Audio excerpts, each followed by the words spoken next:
on a une sorte de cristallisation de ce que va être la guerre environnementale contemporaine avec Mm. la naissance de l'Organisation internationale pour la conservation de la nature, l'UICN, les Nations Unies et d'autres instituts de protection, la Conservation Foundation, et donc un prototype de gouvernance mondiale, finalement, de gouvernance transnationale qui embrasse la question environnementale, donc multiple, hein, biodiversité, massifs forestiers, conservation, etc., etc., rapport avec les activités de l'homme, et qui met ça au centre d'un projet géopolitique de limitation du développement et de la démographie.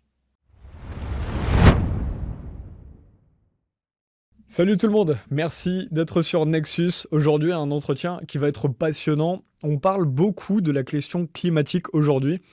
Alors chez Nexus, on a très peu confiance dans on va aller cash hein, pour les nouveaux lecteurs, on a très peu confiance dans le gouvernement, le discours narratif qui nous est raconté. Et sur le climat est un sujet qui a été approprié de mauvaise manière parfois. On parle de l'agenda 2030, on nous parle des voitures électriques qui en fait vont polluer ailleurs alors qu'on nous dit que c'est quelque chose de vert. Et donc on va essayer d'en parler avec un invité qui est très intéressant, que j'ai pu avoir hors micro, et justement qui va recentrer la question écologique. Moi personnellement, en tant que journaliste, je suis très centré depuis longtemps sur la question environnementale, la pollution, l'effet du capitalisme ou des systèmes économiques sur la biodiversité. Ça, ce sont des sujets qu'il faut traiter. Mais derrière, aujourd'hui, on a du mal à s'y retrouver quand on nous parle justement d'amener des voitures électriques, d'amener d'autres choses qui sont poussées par des lobbies financiers. Et là, les gens ont du mal à voir et les citoyens sont parfois perdus. On va parler avec un géologue qui est parti en Argentine depuis plus de 15 ans maintenant. François Soulard qui est avec nous, qui a monté la plateforme Dounia. On va apprendre à comprendre aussi que fait cette plateforme. Et on pourra parler également d'un sujet qui m'est cher, qui est effectivement de comment est-ce qu'on construit une paix sociale entre les peuples et pas seulement en France. On parle beaucoup en France des fois de souverainisme par rapport à l'Europe, puisque l'Europe écrase les politiques françaises, mais il faut parler aussi de lien social entre les peuples. Et on va essayer de voir comment on peut construire tout ça avec quelqu'un qui a beaucoup travaillé sur l'altermondialisme. Ça m'intéresse de parler de tous ces sujets. Bonjour François Soulard et merci d'être chez Nexus aujourd'hui. Salut Romain, grand merci à toi aussi. C'est un plaisir. Donc toi, pour aller rentrons directement dans le vif du sujet, on présentera ta plateforme Dounia après tes travaux.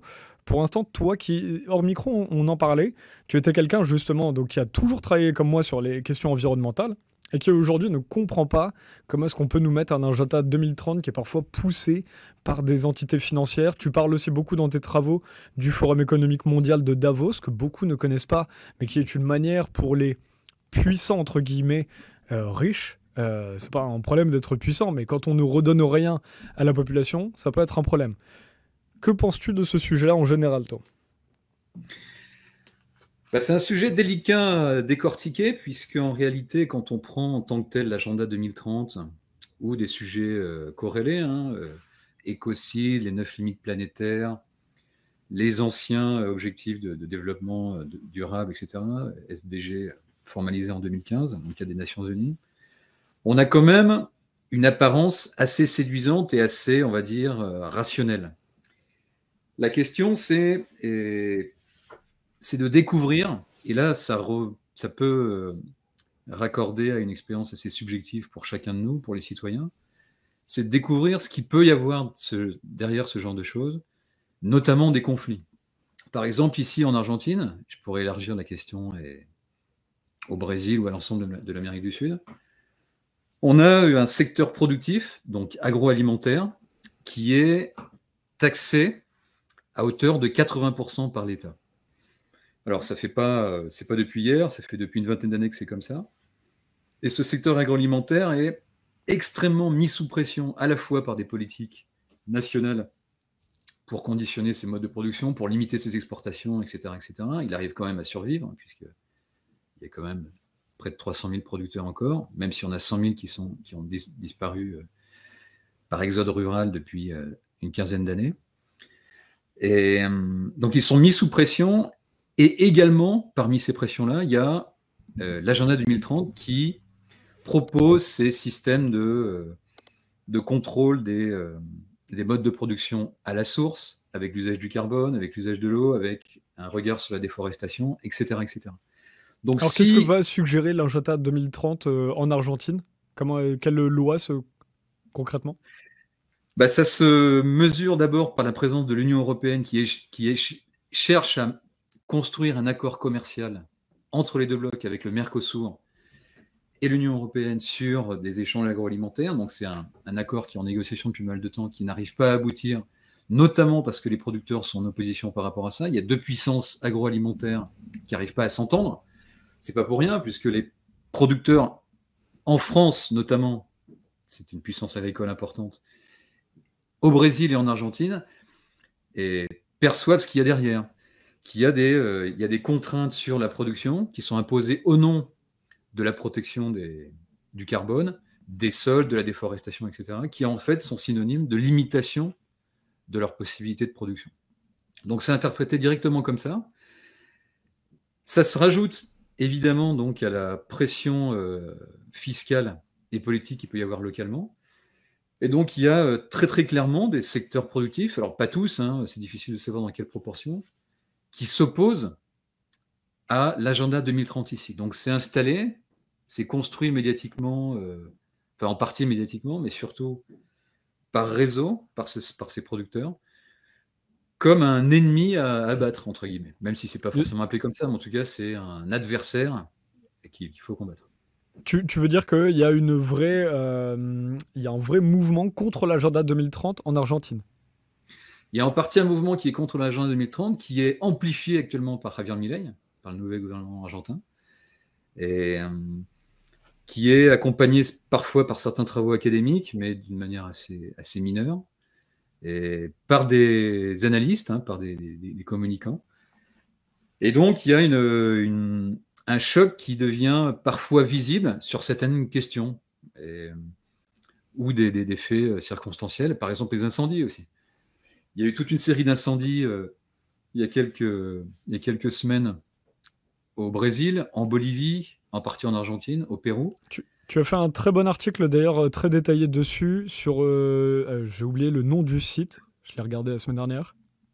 Où est-ce qu'il a été publié? L'article va paraître dans la revue Conflit en France. D'accord. J'en ai déjà un qui est disponible en ligne. Et il y a un autre article qui est déjà paru, qui parle des incendies, en effet, en Amazonie, aux portes de Sao Paulo. Les flammes aux portes de Sao Paulo. C'est ça. Ouais. Sur le conflit revue géopolitique, oui. Voilà. C'est-à-dire qu'il y a eu des incendies qui font partie naturellement du métabolisme du massif forestier amazonien, tropical, mais qui, alors c'est très concret, je veux dire, il y a des observations policières et médiatiques, qui ont été amplifiées par des incendies provoqués. Et comme par hasard, aux portes de Sao Paulo, chose qui n'était pas arrivée auparavant. Et donc on a clairement un cas d'incident provoqué qui vise à agiter donc les menaces qui pèsent sur l'Amazonie, donc en l'occurrence les incendies, de manière indirecte sur les changements climatiques, c'est-à-dire que le grand moteur explicatif qui est relié à ça, c'est les changements climatiques, ou le réchauffement climatique, en fonction du sens du vent. Et tout ça a été orchestré médiatiquement, alors pas forcément avec beaucoup de caisses de résonance, dans la perspective d'un sommet qui a eu lieu au mois de septembre à New York avec les Nations Unies et qui mettait à l'ordre du jour, comme par hasard, la question de l'urgence climatique. Traduit, derrière l'urgence climatique, il y a l'idée de définir de nouvelles normes à imposer aux États et aux communautés territoriales pour les préserver des risques climatiques, etc. C'est-à-dire une nouvelle autorité transnationale capable de réguler des aspects territoriaux, sociaux, etc. Mais c'est ça qui est incroyable aujourd'hui, puisqu'on nous parle beaucoup, il y a énormément de désinformation de la part des médias, des grands médias, notamment même en France, où on va parler sur l'urgence climatique, et ça tu en parles très bien dans un autre texte que tu m'avais envoyé. Je ne sais pas si on pourra, peut-être qu'il va être diffusé après, mais peut-être qu'on pourra le mettre dans la description de cette vidéo, ça pourrait être intéressant pour les gens. Dedans, tu y parles justement de comment est-ce que la question climatique est utilisée à d'autres fins et manipulée. Aujourd'hui, dans les incendies, c'est assez intéressant de voir comment il y a un effet loupe des médias. On en parle, je vois qu'il y a même beaucoup de culture, de films, de livres aujourd'hui, de littérature, je veux dire, qui construisent leurs histoires autour du la planète va brûler, comme si elle allait brûler demain. Et en disant alors que en fait c'est un effet loupe quand on dit il y a de plus en plus d'incendies, en disant qu'il y a de plus en plus d'incendies, sauf que parfois il y a un effet loupe des médias, c'est-à-dire on va se concentrer sur des événements, mais quand on regarde dans l'histoire, il n'y en a pas plus aujourd'hui d'incendies qu'à l'époque. Donc c'est là où c'est intéressant. Et pour bien recentrer la question, je voudrais bien qu'on fasse un pas de côté en disant, quand on dit ça, on n'est pas du tout anti-écologiste, ça n'est pas la question. Toi, pour toi, quels sont tes combats dans l'écologie pour bien recentrer le débat et qu'on ne dise pas que François Soulard est anti-écologiste? Quels sont tes combats écologistes? Où est l'urgence réelle? Bah, moi, mes combats écologistes, ils sont surtout dans la prise en compte des contaminations, parce qu'on est quand même, c'est vrai, depuis un certain moment, dans des révolutions industrielles qui ont tendance à avoir un impact croissant sur la biosphère, etc. Donc il y a des contaminations, des formes de contamination qui sont évidentes. Moi, j'ai baroudé pas mal dans les zones où il y avait de l'exploitation pétrolière. Il y a un impact socialement et écologiquement qui est très très visible dans ces zones-là, avec aucune régulation. Il y a une espèce de laisser-faire qui est terrible, aussi bien socialement qu'écologiquement. C'est assez triste. Donc je suis très sensible à ça, et ma perspective, c'est évidemment d'essayer de rétablir une justice écologique en lien étroit avec une justice sociale par rapport à tout ça. Et force est de constater que quand on regarde un petit peu le monde de cette manière-là, on constate qu'il y a des effets de loupe assez considérables, des déformations, des manipulations qui nous emmènent beaucoup, beaucoup plus loin que les seules préoccupations sur des contaminations, sur de l'économie circulaire, c'est-à-dire sur un fonctionnement plus intégré des filières économiques, sachant que les rejets de l'un peuvent servir éventuellement à alimenter les matières premières de l'autre, etc. Il y a des choses très intéressantes là-dessus. Et j'apprécie aussi la réflexion sur la durabilité, d'une manière assez indépendante du cadre qui a été défini par les Nations Unies là-dessus. Et j'essaie de faire la part des choses avec la fantastique conflictualité qui s'est construite derrière ces termes-là et qui demande beaucoup, beaucoup d'investigation. C'est-à-dire cette conflictualité, qu'est-ce que tu entends par là? C'est-à-dire que le climat, mais l'environnement en général, est devenu le leitmotiv d'une guerre permanente et systémique. Ok. Dans quel Alors, sens? et dans le sens où, à un moment donné, il y a environ 70-80 années, on a découvert qu'il était plus rentable, entre guillemets, de mener des actions conflictuelles et stratégiques à travers l'environnement des communautés et des personnes qu'en agissant directement sur elles-mêmes. Si j'ai une volonté conflictuelle sur une société cible ou sur quelqu'un, je peux prendre une arme, le menacer, imposer ma volonté, dans le sens de Clausewitz, de ceux qui ont théorisé la guerre dans ce sens-là. Je peux essayer de la convaincre par d'autres manières, par la persuasion, c'est-à-dire par un moyen non coercitif. Et je peux aussi être encore plus subtil, être encore plus furtif, déguiser ma volonté conflictuelle, c'est-à-dire passer en somme inaperçu, et agir sur son environnement. Je ne me souviens plus qui prenait cette image-là, mais c'était un Nord-Américain qui parlait du Vietnam, je crois, et qui disait, pour agir sur les Vietnamiens, on peut évidemment les bombarder, on peut leur confisquer l'eau qu'ils utilisent pour boire, et on peut aussi empoisonner l'eau. Sachant que l'empoisonnement, on ne sait pas forcément qui va le faire, mais on sait qu'il y aura un effet indirect et possiblement très important. Et donc l'environnement a, pour le meilleur et pour le pire, été transformé en une sorte de guerre environnementale par des gens qui ont pensé, alors par des cercles de pouvoir, par des puissances, qui ont développé des doctrines, des approches conceptuelles dans cette perspective-là, afin de livrer une guerre géopolitique, donc une finalité géopolitique, de soumission, de construction d'une hégémonie internationale. En particulier, donc la puissance qui, à ce moment-là, il y a près d'un siècle, commençait à prendre les rênes de l'arène planétaire, les États-Unis, en compétition évidemment avec d'autres, avec l'ex-Union soviétique et d'autres puissances montantes. Alors c'est un sujet extrêmement fascinant qui nous oblige à revoir plein de catégories. Hein. L'écologie, par exemple, d'où vient l'écologie? Comment s'est construit la science, les sciences naturelles? Comment se construit l'éthique, la morale? Quelle est la place de la religion, etc., etc. Quand on déroule cette pelote de laine, on se rend compte que depuis, grosso modo, le XVIIe siècle, avec les premiers naturalistes et biologistes, hein, il y a Alexandre von Humboldt, et il y a ensuite, il y a les jésuites qui avaient fait un travail formidable sur l'observation du Nouveau Monde, avec des gens comme José de Acosta, avec des gens comme Juan Ignacio Molina, un jésuite chilien, qui en premier posent les termes d'une évolution naturelle de l'espèce, c'est-à-dire d'une source phylogénétique de l'homme, donc en divorce est presque évident avec les théories de l'Église, donc de l'existence surnaturelle et divine de l'homme, etc., etc. Après, on enchaîne sur les premiers, la théorie de Darwin et de Wallace, sur l'origine de l'espèce.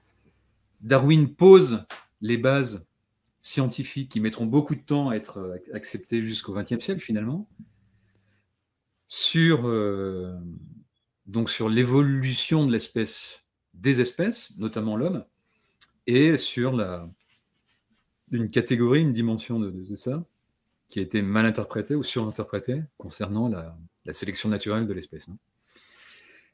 Et donc toute cette évolution des naturalistes, ensuite de l'écologie, formulée par Ernst Haeckel au XIXe siècle, aboutit pour faire court, sur deux courants écologiques, deux sensibilités. La première est plus scientifique, naturaliste. Elle donne lieu donc à l'approfondissement du terrain de la biologie, de la géologie, de la bioclimatologie, etc., etc. Donc tout un système de disciplines scientifiques qui s'articulent autour de l'écologie, qui s'intéressent à l'articulation entre systèmes vivants et les activités humaines, sans porter de jugement philosophique ou éthique très, très, très, très fort, très, très prégnant. Et une autre école, beaucoup plus philosophique et téléologique, si je puis dire, c'est-à-dire versant déjà dans l'utopie, qui interprète les rapports entre l'environnement et l'homme d'une manière philosophique, c'est-à-dire qu'elle sous-entend d'emblée que le rapport de l'homme avec son environnement est défectueux, qu'il faut corriger l'action de l'homme, limiter son développement, notamment son développement démographique, faire attention à sa consommation de ressources matérielles, notamment l'énergie, etc. Donc il y a des gens tels que, en partie Ernst Haeckel, qui a fondé le concept d'écologie, qui était déjà très critique sur l'action des révolutions industrielles. Ensuite sur William Jevons, qui parle de la limitation des énergies, très tôt, au XVIIIe siècle. Des gens comme Malthus, qui remettent en question le lien entre développement et croissance démographique. Ces études mettent en évidence une sorte de pseudo-conclusion sur la nécessité de découpler l'un et l'autre. Donc si on continue à faire progresser la croissance démographique, on a des conséquences importantes sur le développement, c'est-à-dire un sous-développement, pour lui, dans ses conclusions, ça se passe comme ça. Et d'autres théoriciens qui associent donc des démonstrations scientifiques qui sont critiquées plus ou moins fortement, mais en vain, par les écologistes scientifiques, et qui vont directement sur le terrain des utopies, c'est-à-dire sur des orientations nous amenant à modifier et altérer les finalités humaines. Alors tout ça, ça converge jusqu'au XXe siècle avec ce fameux moment charnière des années 30-40, avec la montée en puissance des États-Unis sur la scène internationale, l'entre-deux-guerres, puis la Seconde Guerre mondiale.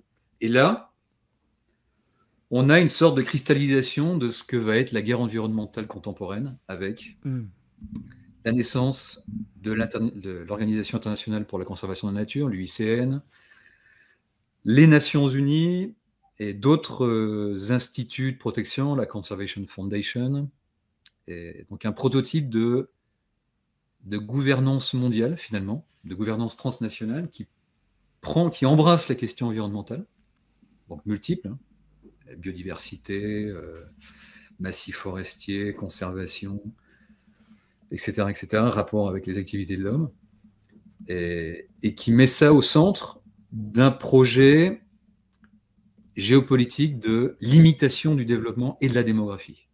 Évidemment, un projet qui joue de manière très très intime sur la duplicité. C'est-à-dire que comme il est impossible de confier, d'avouer ces finalités-là, qu'est-ce qu'on fait? On les dissimule le plus possible et on les dissimule derrière des finalités humanistes progressistes. Mais alors que ça, c'est extrêmement fort ce que vous dites là, parce qu'on parle là donc des politiques de vouloir réduire la la démographie actuelle. Mm. Si on se permet de réfléchir là-dessus, on pourrait imaginer que les politiciens pourraient nous parler très simplement, essayer de faire comme ça a été fait dans le passé dans quelques pays, de mettre des politiques pour réduire justement le nombre d'enfants par foyer, ce genre de choses. Ça a déjà été fait dans le passé en Allemagne, en Chine. Des politiques sociales qui n'encouragent pas la famille, on va dire en général. Et ça, ils pourraient le Oui, dire ouvertement. Ça peut être tout à fait légitime pour un pays comme la Chine qui a presque de tout temps, qui est une civilisation en quelque sorte écologique, puisqu'elle a tout le temps été soumise à un équilibre subtil entre ses priorités écologiques, alimentaires et sa forte population, depuis toujours, entre guillemets. Jusqu'à maintenant, d'ailleurs, elle affirme ce côté écologique dans sa projection géopolitique. Elle a eu une politique donc, de limitation de la famille avec la politique d'un seul enfant, qui s'est un peu élargie par la suite, à mesure que retrouver un équilibre la croissance démographique, avec l'éducation de la population, etc. Donc cette politique peut être légitime et fondée sur d'autres bases, mais force est de constater que la même chose a été utilisée pour des fins complètement différentes et pour des finalités géopolitiques. C'est-à-dire que quand une puissance comme les États-Unis se sont rendus compte qu'ils étaient projetés par la force des choses comme arbitre international, ou pré-arbitre international, ils se sont dit il faut absolument qu'on trouve les moyens d'assurer une hégémonie, à la fois pour notre projection de puissance, nous voulons être puissants, notre destinée manifeste nous incite à le faire, etc., et aussi pour essayer de répondre à une question que l'historien anglo-saxon Arnold Toynbee formule dans ses bouquins, où il parle d'une contradiction entre l'hétérogénéité du monde, c'est-à-dire que la diversité des régimes politiques, des populations, des cultures, et les interdépendances, c'est-à-dire qu'on est tous de plus en plus interdépendants à travers les techniques et à travers l'économie. Pour Toynbee, cette dialogique entre les deux composantes, donc diversité et interdépendance, unité-diversité en quelque sorte, est problématique, donc il faut absolument trouver un système qui permette d'homogénéiser la planète. Alors, la réflexion est valable, sauf que, en pratique, pour les Américains, ça s'est traduit par une politique de projection sur la planète, d'homogénéisation des autres États. Et de Donc là, on parle d'homogénéisation, on parle culturellement de rendre tous les peuples très similaires. Si on parle au niveau culturel, on en parle au niveau une homogénéité totale sur l'économique. Oui, ça a voulu dire imposer la démocratie libérale un peu partout sur la planète, y compris en Chine, bon, évidemment en ex-Union soviétique, évidemment en Amérique latine, où la pression est constante et où il est très difficile de dériver, de passer à autre chose. Donc c'est aussi pour ça qu'on a d'autres types d'expériences plus internes, plus communistes et marxistes, mais déguisées derrière une démocratie. Bref, on pourra en reparler plus tard. Et par l'homogénéisation culturelle, c'est-à-dire que c'est très difficile dans la culture états-unienne, pour plein de raisons, notamment à cause du protestantisme, de la genèse du protestantisme face à l'Empire espagnol au XVIe et XVIIe siècle, etc., d'admettre que le monde peut rentrer dans un équilibre avec plus de diversité politique et sociétale. Donc leur effort a contribué à homogénéiser d'une part, et d'autre part à affaiblir. C'est-à-dire qu'il fallait soumettre, au nom de l'arbitrage international, des puissances possiblement compétitrices et adversaires. Il fallait les affaiblir pour qu'elles ne modifient pas le statu quo favorable à l'époque, donc notamment dans l'entre-deux-guerres et ensuite après la Seconde Guerre mondiale. Et donc c'est à partir de cette charnière qu'on a des idéologies et qu'on a cette matrice de combat, plus que des idéologies, qui se mettent en place et qui jouent intimement, organiquement sur cette interface, sur cette surface difficile à décrire, qui est, d'un côté, je vais démontrer que je suis un humaniste, que je veux le bien de l'humanité tout entière. Si on lit les objectifs 2030 que tu mentionnais, les objectifs de la Déclaration universelle des droits de l'homme, etc., c'est des objectifs humanistes. Et une volonté qui est inavouable, des objectifs qui sont impossibles à mettre sur la lumière, qui concerne justement cette volonté d'affaiblissement. Et donc, cette matrice de combat, elle repose profondément sur cette articulation, alors on pourrait dire cynique, mais c'est en termes plus polymologiques et moins morales, c'est une articulation et une duplicité, une ruse, tout simplement. C'est-à-dire que je déguise ma volonté réelle par un autre dispositif, un autre affichage informationnel, qui va faire que les citoyens, les sociétés, d'autres dirigeants vont penser que je fais le bien, je poursuis le bien, en développant des moyens et en conséquence de cette vision.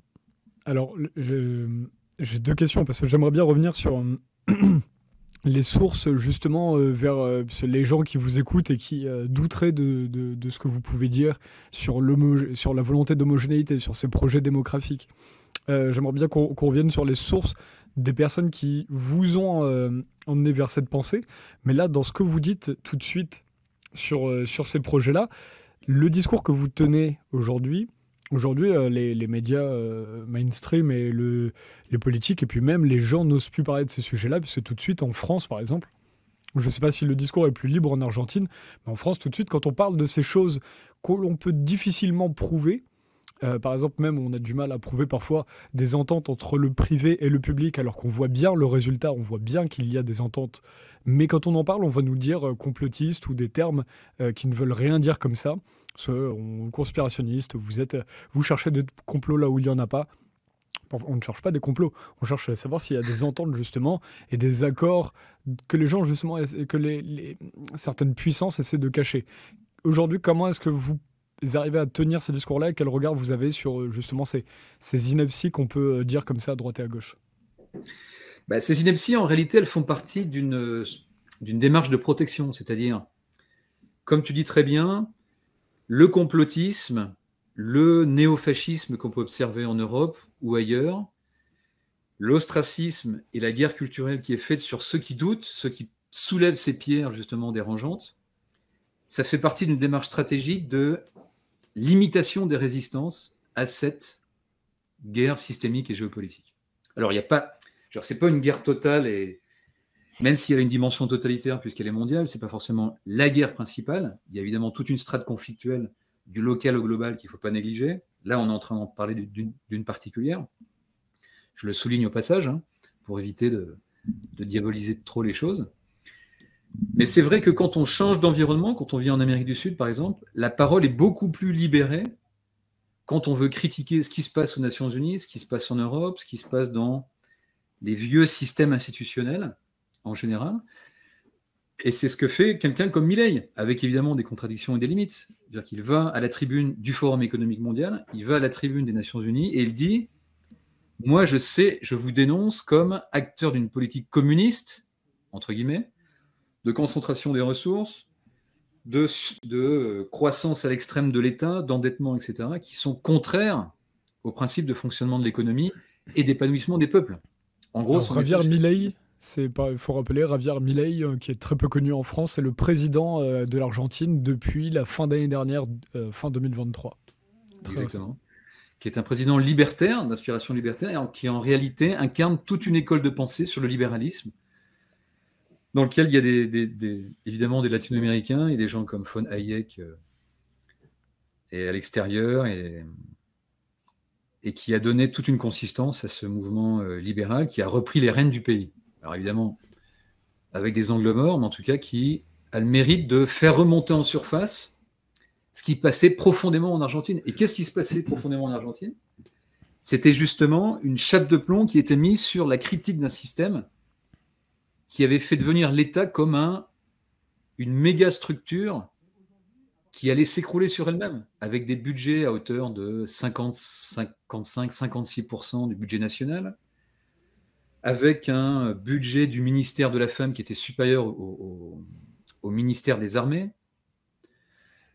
avec des taux d'imposition sur certains secteurs, comme je mentionnais au début, sur le secteur agroalimentaire, à hauteur de 80% des revenus. Je veux dire, un État qui était devenu un État socialiste, mais socialiste au sens assez extrême, hein, qui s'était cubanisé, sans faire de jeu de mots idéologiques, mais pour reprendre une réalité communiste ailleurs, qui a un parallèle évident en termes de fonctionnement de l'État. Et tout d'un coup, tout ça est remonté en surface, et Milei commençait à décortiquer et mettre ça en débat au sein de la société, par les médias et par le débat public. Et donc, cette ressurgence conflictuelle, finalement, elle a mis à jour tout ce dont on vient de parler. L'agenda 2030, l'offensive des puissances sur les secteurs stratégiques locaux, etc., etc. Et c'est là où on se rend compte que tous ces outils de complotisme, etc., ce sont en effet des outils, alors parfois fondés et réels. Je veux dire, quelqu'un peut très bien sombrer et dériver dans des réflexes complotistes, c'est-à-dire de se voler la réalité ou utopiste, hein, ça fait partie des réflexes que chacun peut mener, mais qui sont aussi fomentés et façonnés dans le cadre de démarches conflictuelles. Et ça, c'est central. C'est un phénomène qui est extrêmement présent actuellement au Brésil, avec Lula da Silva et ses ministres associés, et observable partout ailleurs, où justement il faut à tout prix limiter les résistances sociales à ces réactions, vis-à-vis de ces réactions face à une volonté conflictuelle liée à cette guerre environnementale que je mentionnais.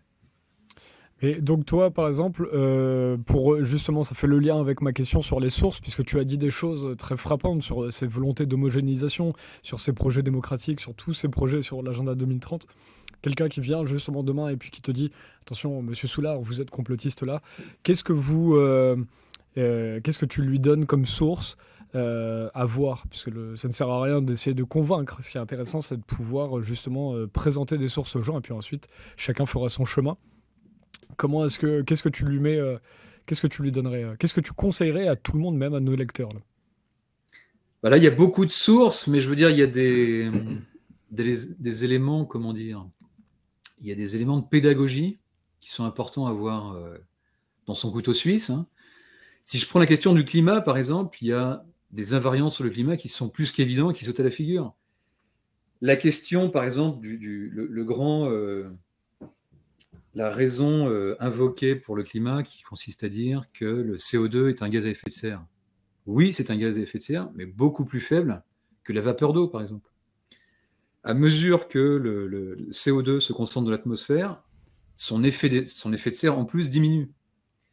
Donc, tout l'imaginaire sur la montée en puissance de la concentration du CO2 et son effet exponentiel, supposément, d'effet de serre, s'écroule rapidement. Alors, je ne cite pas les travaux scientifiques qu'en réalité je connais de loin et que je n'ai pas en tête, hein, mais tout ça, c'est démontrable assez rapidement. De même, sur la proportion du carbone anthropique dans l'atmosphère, qui est annuellement évalué à 5%, il est largement surévalué dans les narratifs médiatiques qu'on peut entendre. Sur les 418 ppm de CO2 qui sont concentrés dans l'atmosphère, il y en a environ 15 qui proviennent des activités humaines. Le reste, c'est le métabolisme de la nature. Au regard de ça, ça ne veut pas dire que l'activité humaine a un poids négligeable, enfin inexistant, mais oui qu'elle a un poids négligeable. Donc quand on met ces simples faits structurels en évidence, on commence à déconstruire petit à petit le débat. Et ensuite, alors ça, c'est sur le plan des données scientifiques, on va dire, c'est-à-dire opposé à des vérités pseudo-scientifiques des éléments réellement scientifiques. Là, ça vaut le coup de donner cette bataille, sachant que c'est une bataille difficile à livrer, notamment pour l'histoire de la loi de Mandolini qui démontre socialement que l'énergie nécessaire pour contre-argumenter un point de vue scientifique est supérieure à l'énergie nécessaire pour l'avancer, pour la mettre initialement sur la table. Donc, il faut beaucoup transpirer pour remonter le courant, hein, pour faire court. Et ensuite, il y a d'autres données qui consistent à aller sur le terrain des données conflictuelles, c'est-à-dire qu'est-ce que j'observe sur le terrain en termes de rapport de force autour du climat, autour du contrôle de la production alimentaire, autour des marchés écologiques de transition bas carbone, etc., etc.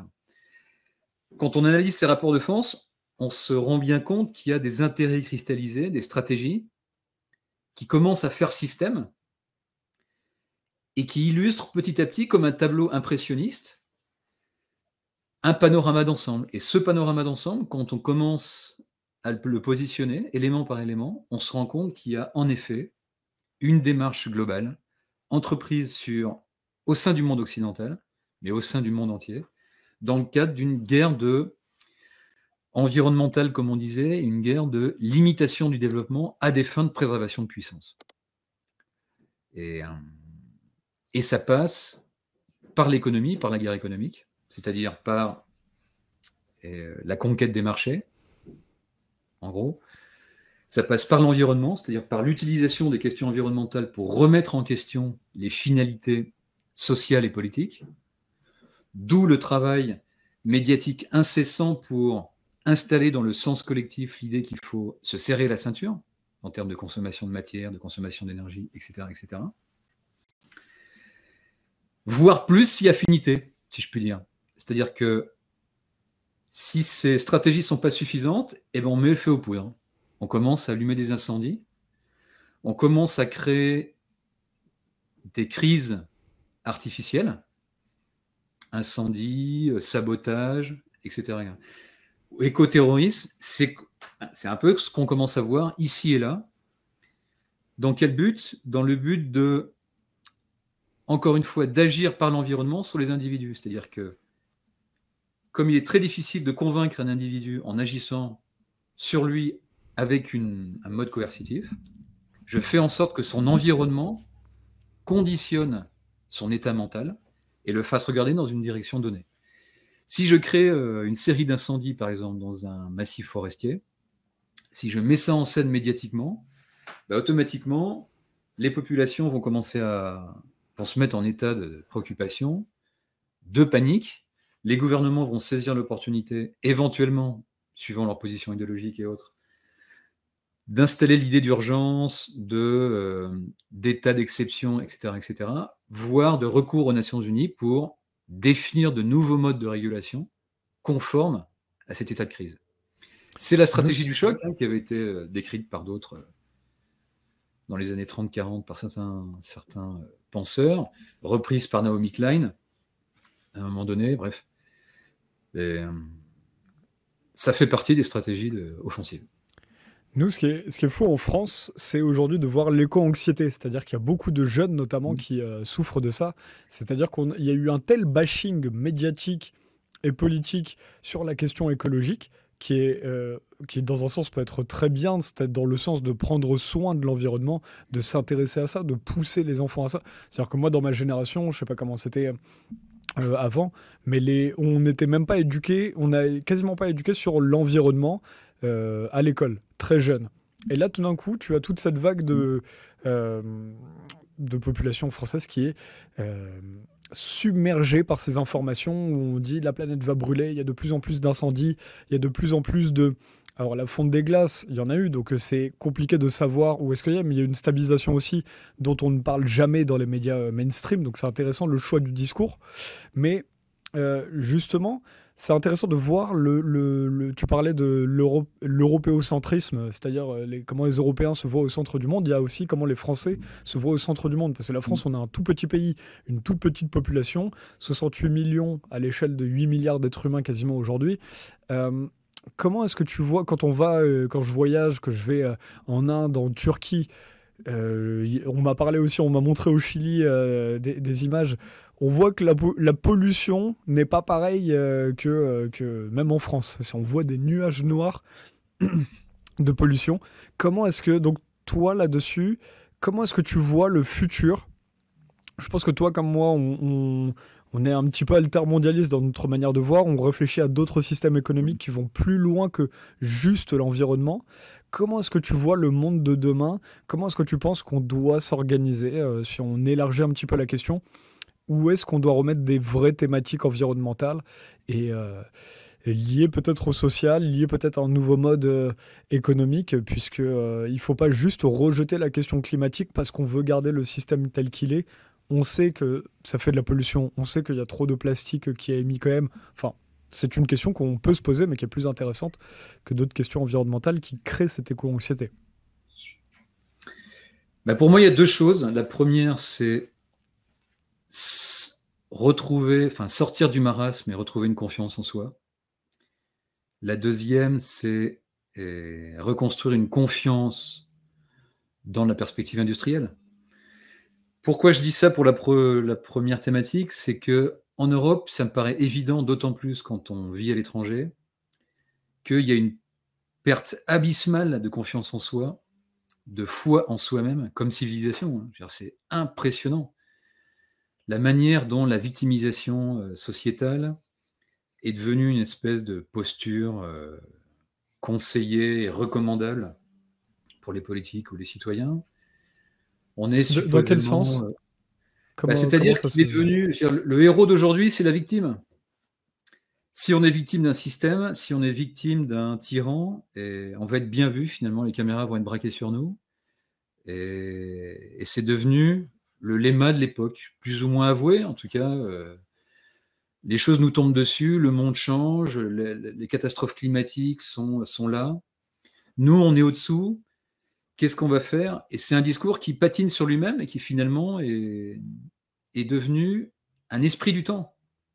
Un esprit du temps, c'est un espèce de patron de discours qui, à un moment donné, oriente les choses et fait guider les sociétés dans une direction donnée. En Europe, ce qui me surprend beaucoup, c'est d'être rentré dans cette direction-là, avec beaucoup de difficultés, pour se remettre à niveau vis-à-vis de l'état de conflictualité qu'il peut y avoir au niveau global, avec la percée de la Chine, un monde multipolaire en germe, etc. etc.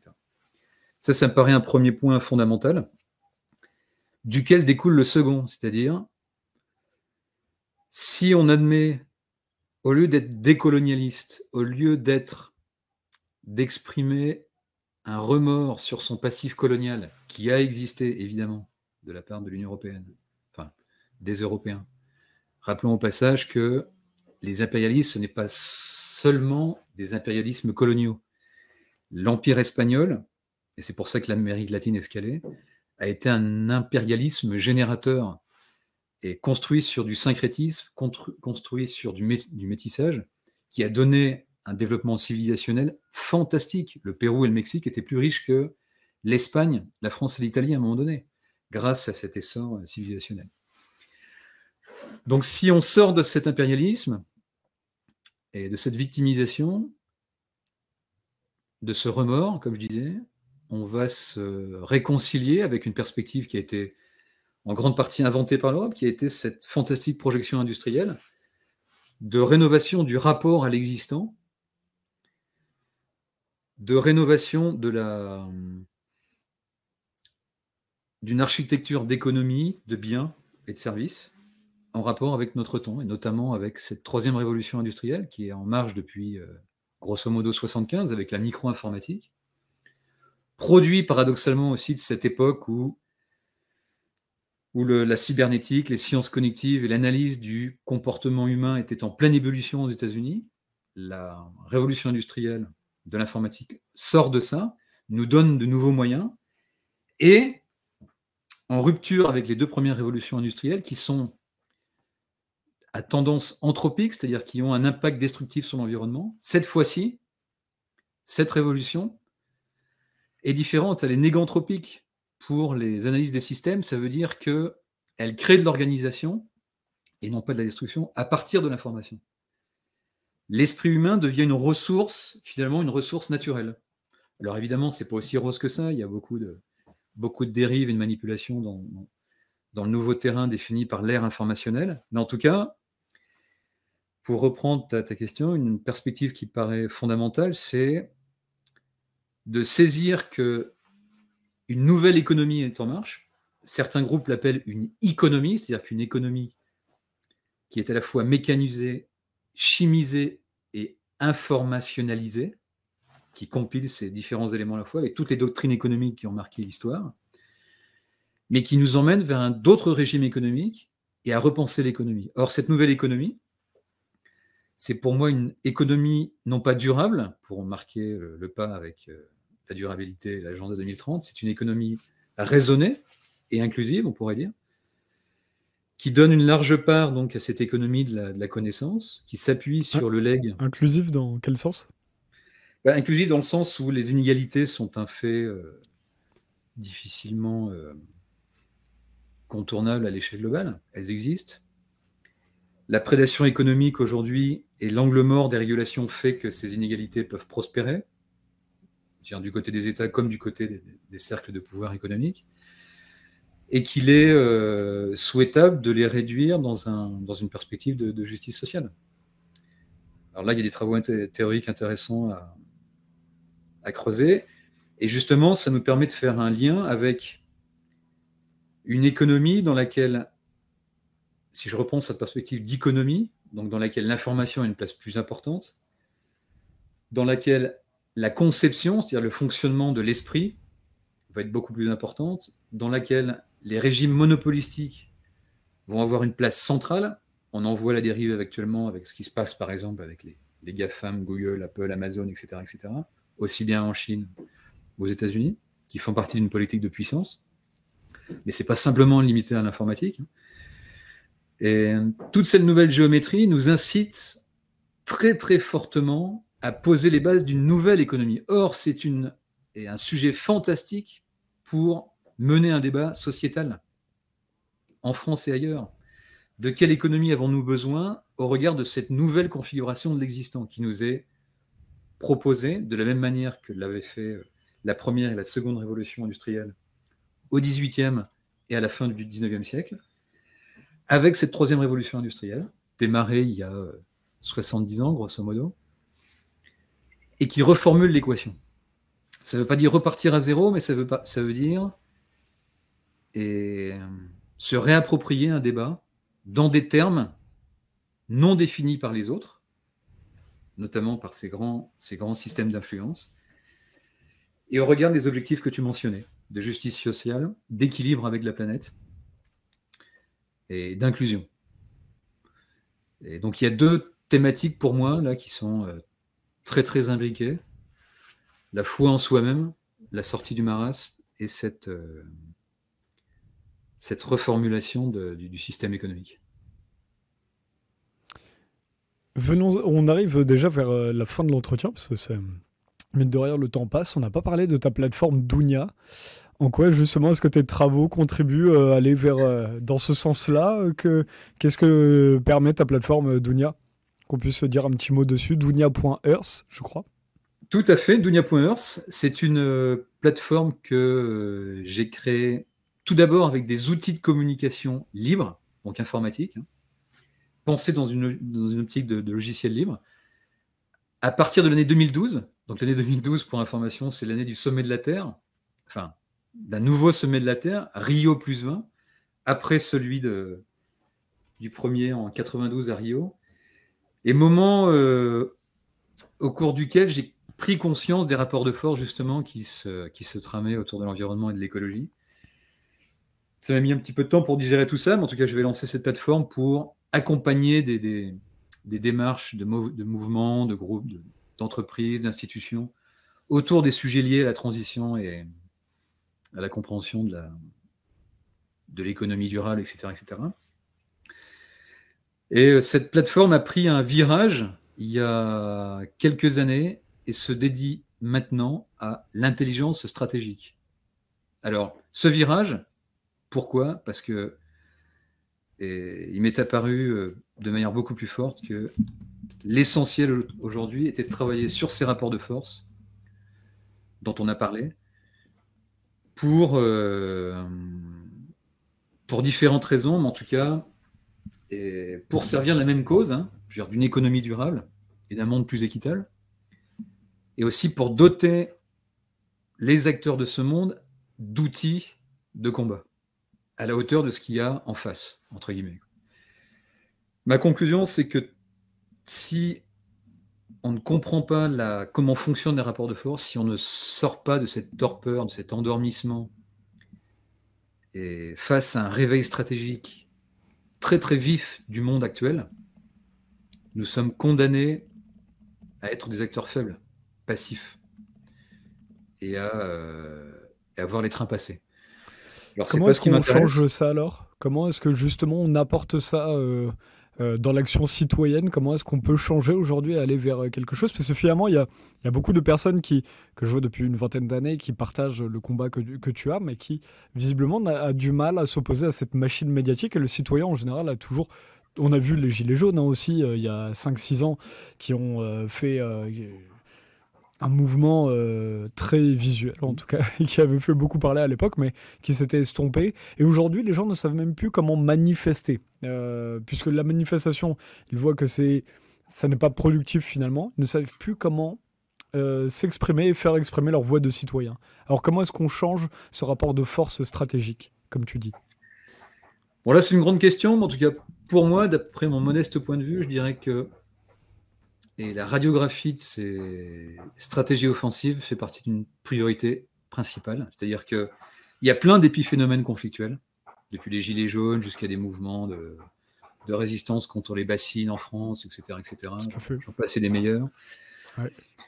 On peut passer son temps à analyser des épiphénomènes, alors qui sont légitimes et valables. Hein. Je ne veux pas les critiquer dans ce sens-là. Mais on peut aussi passer tout à côté des phénomènes majeurs beaucoup plus profonds et qui ont trait à la tectonique des plaques. Or, c'est beaucoup plus difficile d'aller sur ce terrain-là, puisque c'est un terrain plus difficile conceptuellement et aussi beaucoup plus dissimulé et qui est habité par des stratégies de contre-information. La réinformation dans le monde actuel est devenue fondamentale. Elle est devenue fondamentale puisque nos adversaires utilisent allègrement tout ce qu'il est possible de faire pour nous confiner dans le non-sens, dans la marginalité, et dans l'originalité, etc., dans la déviance, etc., quand on commence à mettre le doigt sur ces sujets-là. Et donc, pour moi, une des manières que j'ai essayé de tester, de constater dans un environnement proche tout d'abord, et ensuite par des réseaux, hein, c'est d'élaborer, de diffuser une connaissance sur cette tectonique des plaques. C'est-à-dire, est-ce que le monde est mu par la théorie de Hobbes ou de Locke sur les sciences politiques, sur le contrat social, etc., sur le Léviathan, et j'en passe, ou est-ce qu'il est mu également sur ça et également des rapports de force? Ma conclusion, c'est que on a des deux et que les rapports de force sont le plus souvent prédominants. Alors, ça ne veut pas dire jeter tout avec l'eau du bain. Les rapports de force ne sont pas forcément l'essentiel. Il y a à chaque fois la variable explicative de tout.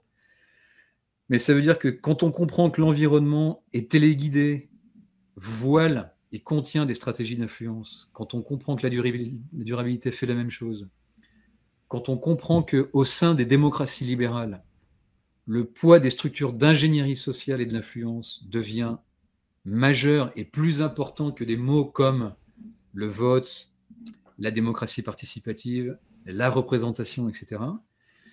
Tout d'un coup, on se rend compte qu'il y a une sorte d'état parallèle, alors, ou d'état profond, si on préfère l'expression.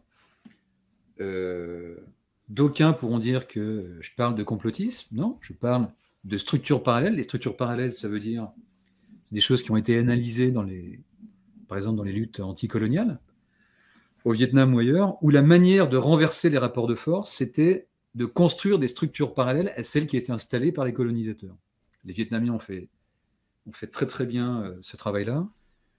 Ils ont réussi à renverser les rapports de force. Et dans toutes les luttes asymétriques, irrégulières, qui peuplent le monde depuis pas mal d'années, on se rend compte que ces structures parallèles sont fondamentales. Donc, l'idée, la perspective, c'est finalement de... Je reprends la balle au bon, hein, c'est peut-être de fomenter ces structures parallèles, alors pas illégales, hein, pas criminelles, mais qui travaillent à mettre de l'information en commun, de la connaissance consistante sur ces rapports de force, sur le décryptage de ces stratégies pour faire monter des réseaux, des acteurs en capacité de répondre.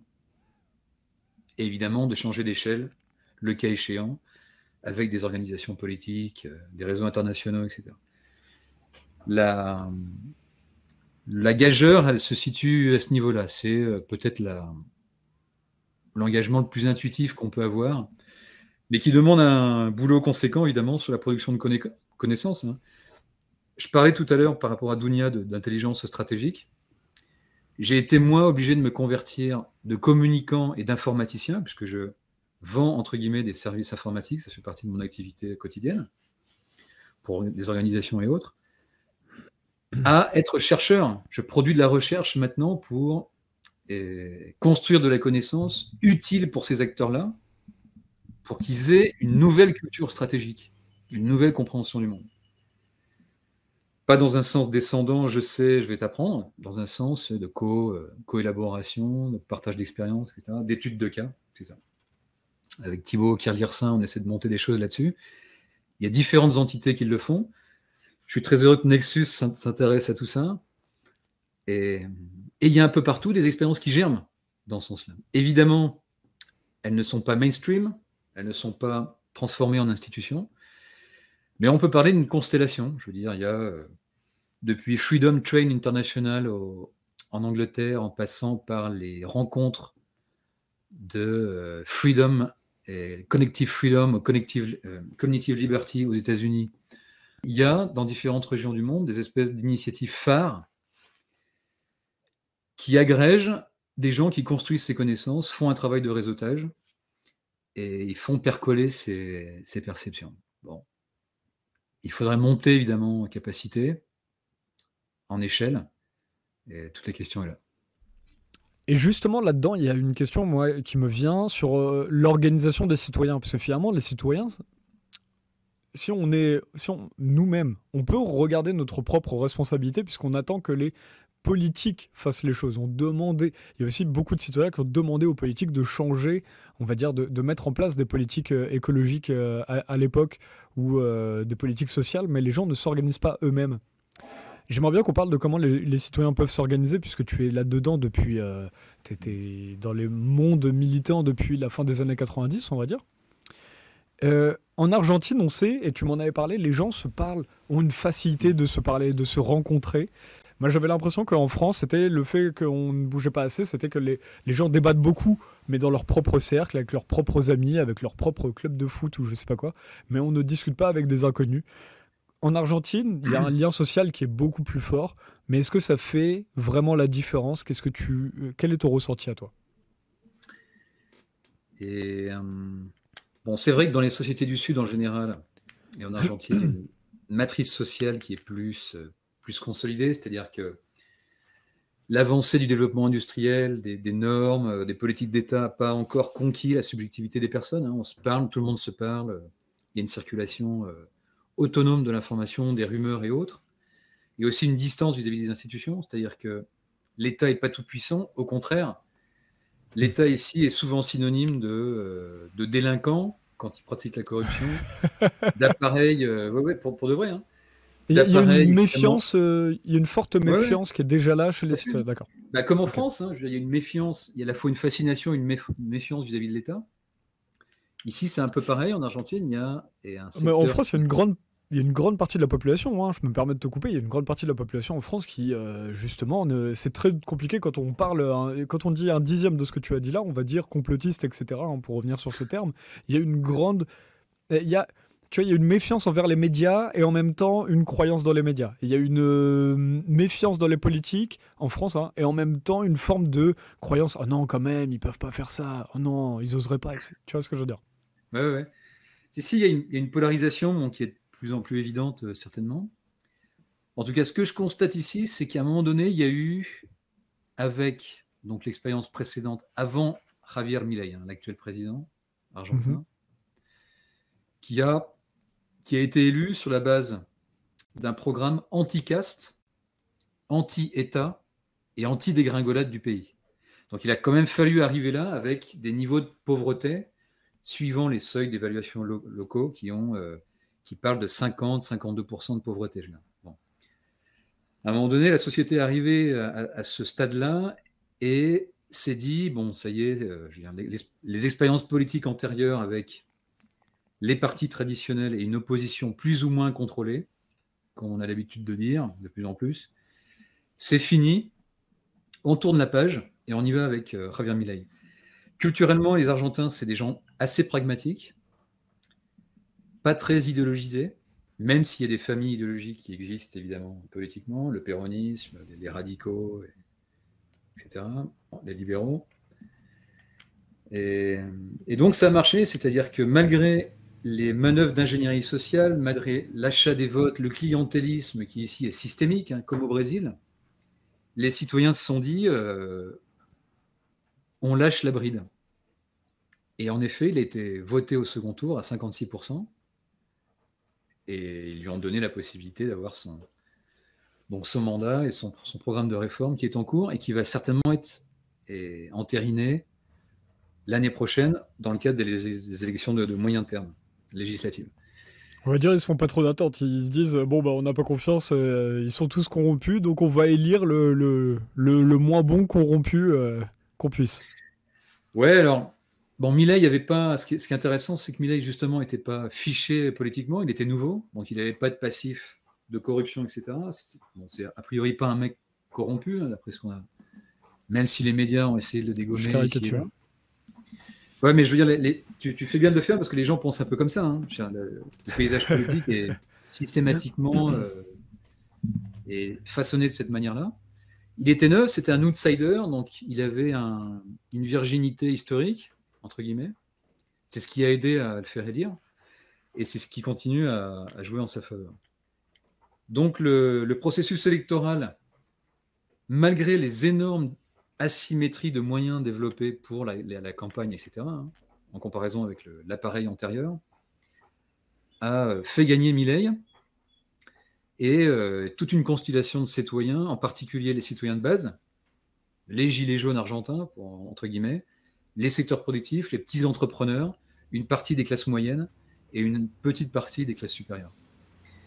Ça a été suffisant pour faire voler en éclats l'ingénierie sociale qui existe réellement ici, c'est-à-dire les stratégies de manipulation de la confiance par les médias, par les politiques, de façonnement du paysage politique avec des supposés opposants, etc., etc.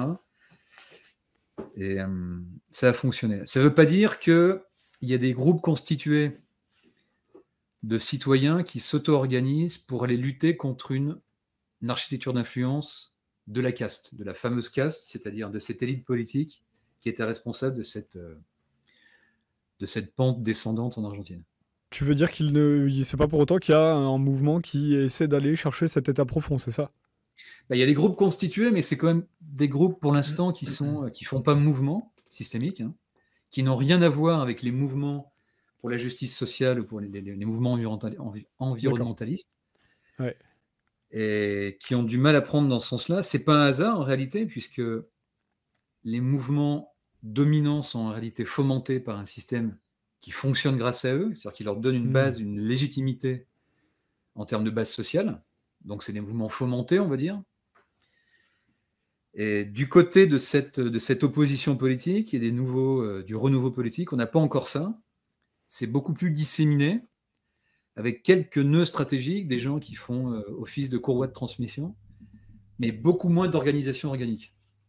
En fait, c'est comme en France, du coup, il y a une volonté pour les gens d'aller vers un système cohérent pour l'être humain, et en même temps, on ne sait pas trop comment faire aujourd'hui.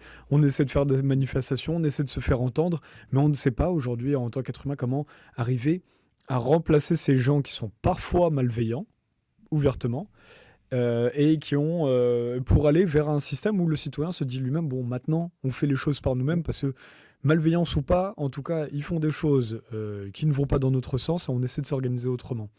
Donc c'est en fait finalement, c'est un manque de savoir-faire international, presque dans les peuples. Ouais, ouais, tout à fait, ouais, si, si. On peut parler Ok. de ça. Et je pense que Waouh.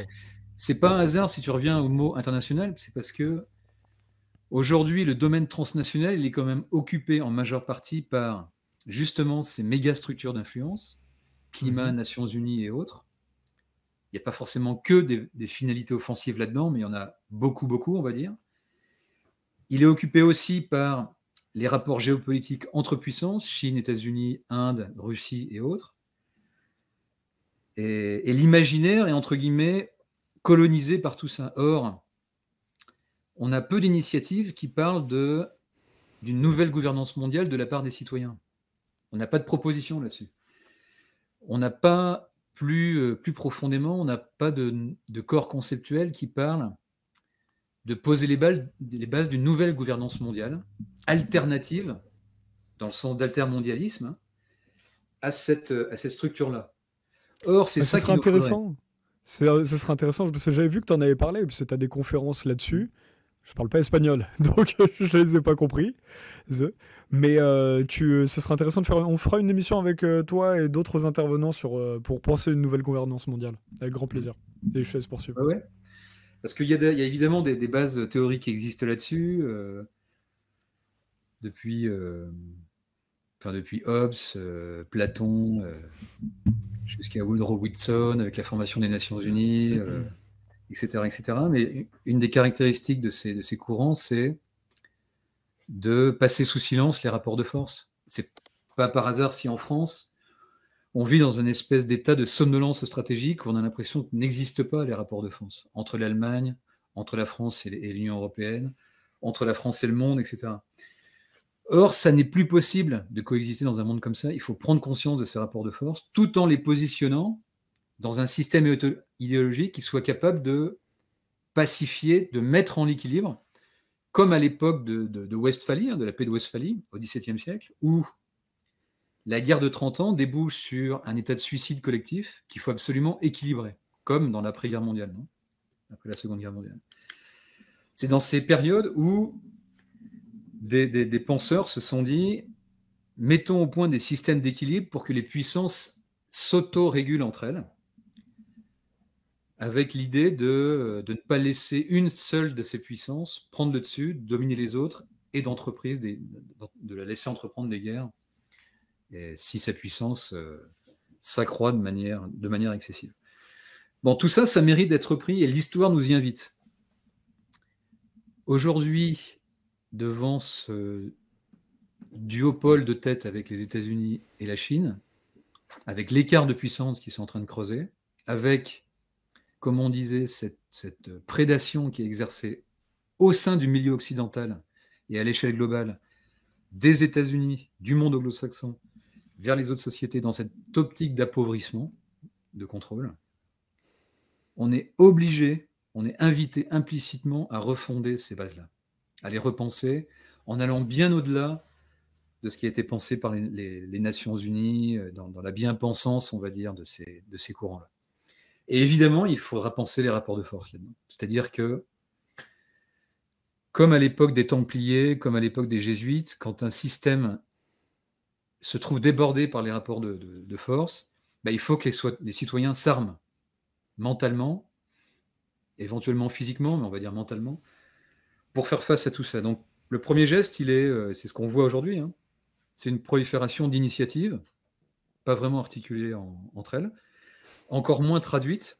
On a besoin de gens qui fassent des traductions en différentes langues, qui fassent un lien interculturel entre elles, pour plateformiser, comme disent les Nord-Américains, vers des éléments doctrinaires, des propositions qui puissent structurer des futures élites politiques, etc., etc., chemin faisant. Évidemment, c'est de la grande longueur d'onde, c'est du long terme, mais là, le regard de l'histoire est indispensable. Hein, se poser la question de qu'est-ce qui s'est passé dans ces moments charnières de l'histoire où les crises ont donné lieu ensuite à des changements qualitatifs sur l'ossature institutionnelle. C'est à ça qu'il faut revenir. Comment ça s'est passé? À Westphalie, après le monde colonial, et après la chute de l'URSS, etc., etc. C'est fascinant. Et ça ouvre vraiment sur d'autres entretiens ou, comme on venait de dire, peut-être de faire une émission à 3-4 avec plusieurs cerveaux sur cette thématique de comment est-ce qu'on penserait le monde de demain aussi. Déjà, même peut-être avant même d'une quelconque Ouais. action citoyenne, de se permettre de penser que ce soit de la gouvernance mondiale, est-ce que c'est une gouvernance euh, comment dire, plus localisée, comment est-ce qu'on peut penser le monde de demain, ce serait très intéressant. Merci François Soulard en tout cas d'avoir pris le temps. C'était vraiment, on a pu balayer pas mal de sujets, je suis content. Et n'oubliez pas, le dernier Nexus est en kiosque. Et si vous nous regardez 6 mois plus tard, il y a probablement un nouveau Nexus qui est en kiosque. Nexus, c'est un magazine qui sort tous les 2 mois, donc n'hésitez pas à aller le voir près de chez vous. Et si vous êtes en Argentine comme François Soulard, vous pouvez le commander directement sur nexus.fr. On vous l'envoie directement. Il y a les équipes de chez nous qui vous envoient ça à l'autre bout du monde avec grand plaisir. François Soulard, qu'est-ce qu'on peut vous souhaiter pour pour vos prochaines actions, pour vos prochaines missions avec Dounia ou n'importe quelle autre chose? Et de vivre les 2 yeux grands ouverts, pas simplement l'œil gauche, ni simplement l'œil droit, et de vivre intensément, c'est-à-dire de ne pas sombrer dans la militance sacrificielle, mais d'être au mieux de sa forme sur le plan de l'amitié et de la collaboration, en faisant des choses, si possible, consistantes. Rien qu'avec ça, on a un joli programme. Tout à fait d'accord. Revenir aussi à l'être humain en même temps qu'on construit le collectif. Très Tout à fait, ouais. intéressant. Ouais. Merci François Soulard. À bientôt. Ciao mon Merci capitaine. encore. Et n'oubliez pas, vous pouvez faire des dons aussi à Nexus. À bientôt à vous. Merci d'avoir suivi. Au revoir.